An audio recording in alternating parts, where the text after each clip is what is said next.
My girlfriend applied for our dream house, put her name only on the application despite my $80,000 down payment. I found out just before closing. I said, interesting paperwork, when I refused to transfer the money and the deal collapsed. And then, original post.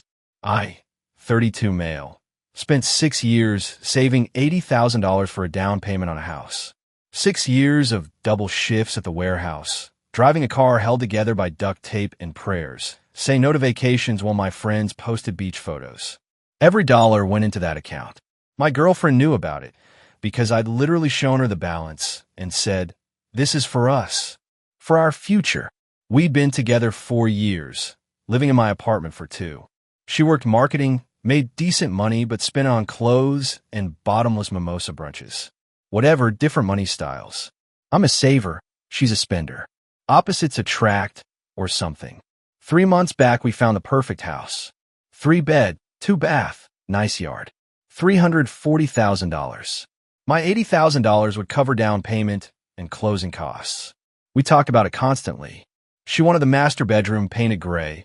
I wanted to turn the 3rd bedroom into a gaming setup. Normal couple stuff. She said her cousin worked at a mortgage company and could get us a better rate, so she'd handle the paperwork. Made sense. I was pulling 60-hour weeks, and she had more free time. I gave her everything. Bank statements, pay stubs, tax returns. Trusted her completely. Then last week I got a random call at work. Hi, is this my name? This is the title company for your closing on Friday. Yeah, that's me. Great. Quick question. We show the down payment of $82,000 coming from your account, but you're not on the title or mortgage application. Just need you to sign a gift letter stating this is a gift with no repayment expectation. Everything went quiet, like someone hit mute on the world. What do you mean I'm not on it? The application. It only has girlfriend's name listed. If you were supposed to be a co-applicant, that's a problem because closing is in 4 days. I don't remember what I said. Something about calling back. Hung up and just stared at my phone. Pulled up my email right there on the warehouse floor. Searched everything. Nothing from the mortgage company. She'd been using her work email. Said it was easier to organize. Checked my bank app, $80,000 still there. She hadn't moved it yet because closing was Friday. That's when I'd wire it. Looked through the papers she'd shown me over the past month. Suddenly realized she'd only ever shown me stuff without names. Inspection reports. Loan estimates. Never the actual application. She came home that evening all excited about paint samples. Hey babe, look at these grays for the bedroom. I'm thinking this one. Got a weird call today from the title company. Her whole body tensed. Just for a second, but I saw it. Oh, about what?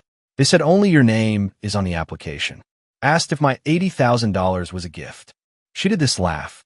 Practiced. Fake. What? No, that's wrong. Must be an error. I'll call my cousin tomorrow. I'll call them right now. Grab my phone. She literally grabbed my wrist.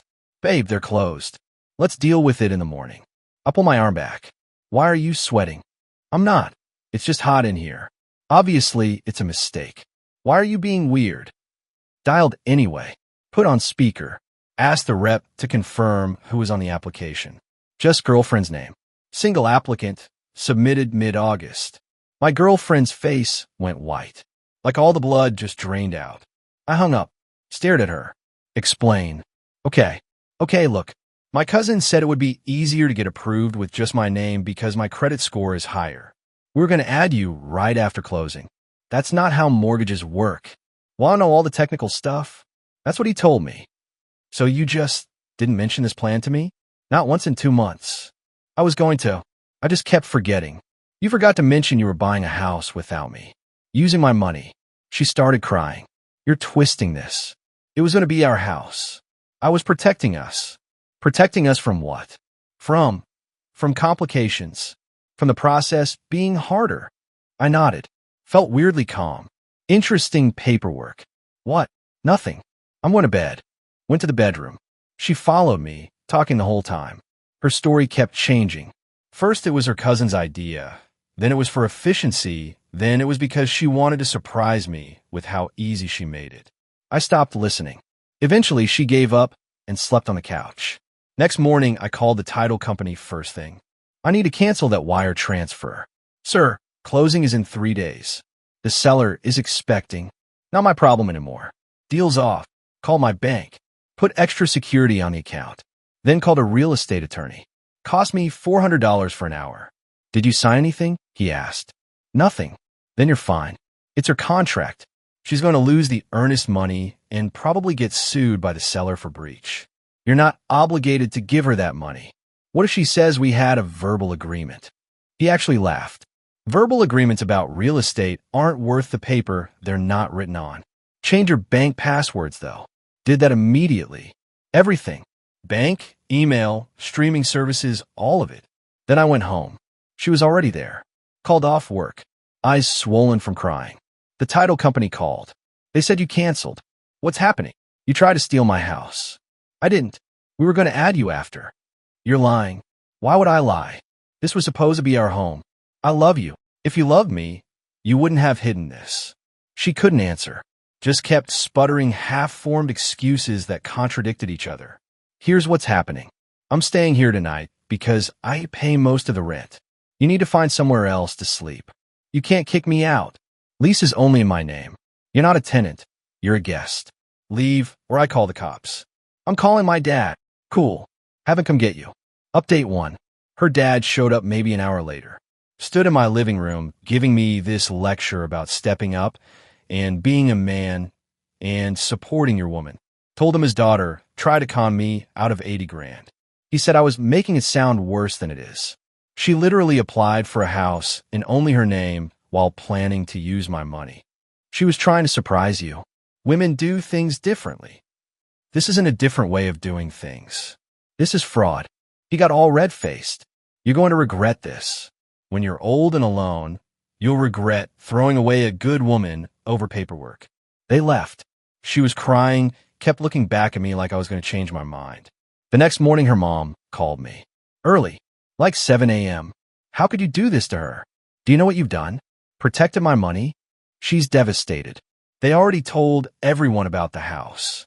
Their friends, our family. Now, she has to tell them it fell through. Do you know how embarrassing? Maybe she should have thought about that before committing mortgage fraud. It's not fraud. You're being dramatic. Young couples do things like this all the time. No, they don't. The seller is threatening to sue her. She could lose everything. She should have thought about that too. Her mom started crying. Please, please just send the money. Fix this. She made a mistake, but she doesn't deserve to have her life ruined. She ruined it herself. Goodbye. Hung up. Phone immediately started going off. Her friends, her sister, people I barely knew. All the same message. I was being cruel, petty, vindictive. She made one mistake, and I was destroying her life over it. Blocked most of them. Friday was supposed to be closing day. Took the day off work like I'd planned, but went to a bar instead. Day drinking, watching sports, ignoring my phone. Around when closing would have happened, my phone exploded. Had to check. Her deal fell through. Lost $8,000 earnest money. Happy now? Her seller is suing me. Her, this is your fault. Her, my life is falling apart because of you. Her, please just send the money, we can still fix this. Me, nah, I'm good. Enjoy the lawsuit though. She blocked me, then unblocked me, then blocked me again. That weekend I changed my locks. Landlord didn't even ask why. Just handed me new keys. Small town, word travels fast. Then her best friend showed up at the warehouse on my shift. Came right through the loading area like she owned the place. You're disgusting. Looked up from my clipboard. Can I help you? She gave you 4 years. Cooked, cleaned, put up with your boring life. The one time she tries to do something for herself, you screw her over. Something for herself? With my money. You live together. That makes it community property. That's not how savings accounts work. You know what? She got closer. She was in a breakup with you anyway. After you got settled in the house. She told me months ago you were dead weight. No ambition. No future. She was upgrading. I smiled. Then I did her a favor. She sputtered. The lawsuit is going to destroy her. $30,000. Her credit's ruined. And for what? Your ego. For theft. She tried to steal from me. It's not theft if you're in a relationship. Security started walking over. She left, but kept yelling about what a terrible person I was. That week got weird. My Instagram got reported and temporarily banned for suspicious activity. Someone tried to log into my email from another state. Got a call from my car insurance about an accident I was never in. All fake, all her trying to mess with my life. Enabled two-factor authentication on everything. Felt like I was preparing for cyber warfare. Then she showed up at the apartment. Don't know how she got in. I'd changed the locks, but she must have sweet-talked the landlord or something. Came home from work, and she was just sitting on my couch. You need to leave. Can we please just talk? 5 minutes. Stay by the door. Didn't sit down. Go ahead. I messed up. I know that. But it wasn't malicious. My cousin really did say it'd be easier with just my name. And yeah, maybe I liked having something that was mine. You always control the money, decide what we can afford. I felt powerless. So you decided to steal a house. I was going to add you. When? After you changed your mind? After I couldn't do anything about it. She started actually crying. Not pretty crying, ugly, snotty crying. I'm losing everything. The seller wants $35,000. I don't have that. I'm going to have to sell my car, drain everything, maybe declare bankruptcy. My credit dropped 200 points. I can't even rent an apartment now. My parents barely talk to me. And you won't even listen. I'm listening. You're facing consequences. I need help. Alone. 20,000. I'll pay you back. I'll sign anything. No. Please. I'll do anything. Get out of my apartment. She lost it. Started screaming. Threw a pillow at me. Called me a controlling psycho who couldn't stand to see her have anything of her own. Called the cops. She left before they showed up, but I filed a report anyway. Got a no trespass order. Few days later got served with papers. She was suing me. Claimed I'd verbally agreed the $80,000 was a gift, that we had an implied contract. Called my attorney. He read it and laughed so hard I thought he was choking. This is the dumbest thing I've read all month. She has no case. Bring your bank records. This'll be over in 10 minutes. Update 2. Court was yesterday. She showed up with her dad and a lawyer who looked fresh out of law school. Baby face, cheap suit, kept shuffling papers nervously. Her case, we were basically married. My money was her money. I'd verbally promised her the down payment. My attorney submitted bank statements showing the account in only my name since 2018. Lease showing only my name. Utilities, all me. Then the killer, text messages where she'd called it the down payment money multiple times. Judge barely looked up from the papers. Ma'am, do you have any documentation showing joint ownership of these funds? No, Your Honor, but we lived together for 2 years. This state doesn't recognize common law marriage. Any written agreements. We talked about it verbally. Talking about using money together doesn't make it jointly owned. The account is solely in his name. Case dismissed. Her lawyer tried to argue. Judge cut him off. Counselor, this is frivolous.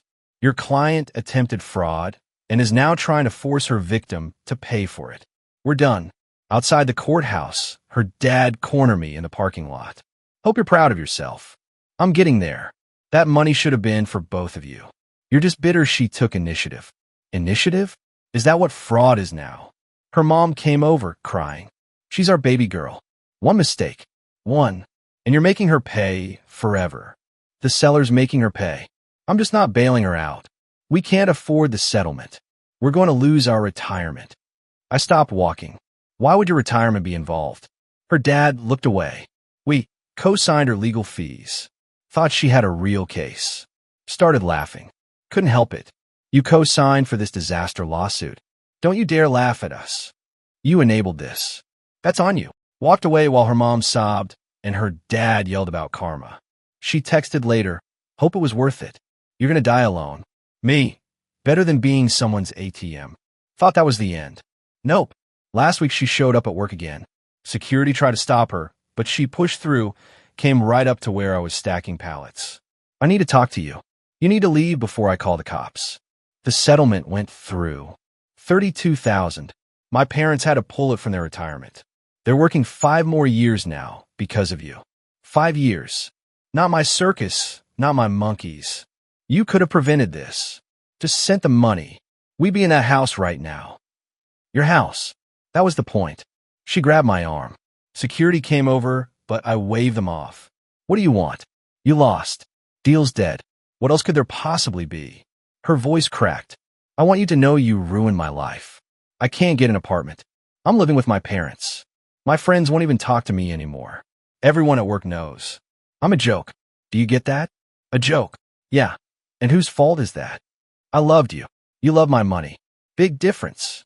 Security walked her out. She was still crying. I felt nothing. Not satisfaction, not guilt. Just done. Her cousin, the mortgage guy, messaged me on Facebook, said I was vindictive garbage for entrapping his cousin, and he was going to make sure everyone knows what kind of person I really am. Replied, go ahead. I've got court documents. Let's see whose story people believe. He blocked me. Then her best friend called. One last attempt. Look, I know you're mad, but she's really struggling. Can't you help? Just like 10,000 to help with the debt. No. After everything you shared together, you're really going to be like this. Everything we shared was apparently built on her planning to screw me over. She made one mistake, an $80,000 mistake, plus fraud, plus lying for months, plus suing me, plus harassing me at work. Want me to keep going? You deserve to be alone. Cool. Bye. Blocked her. Final update. It's been about a month since court. Things have mostly settled into a new normal. Her case got dismissed with prejudice. Can't refile. She paid the settlement to the sellers. Well, her parents paid it. Heard through mutuals they're working extra hours to rebuild their retirement and barely speaking to her.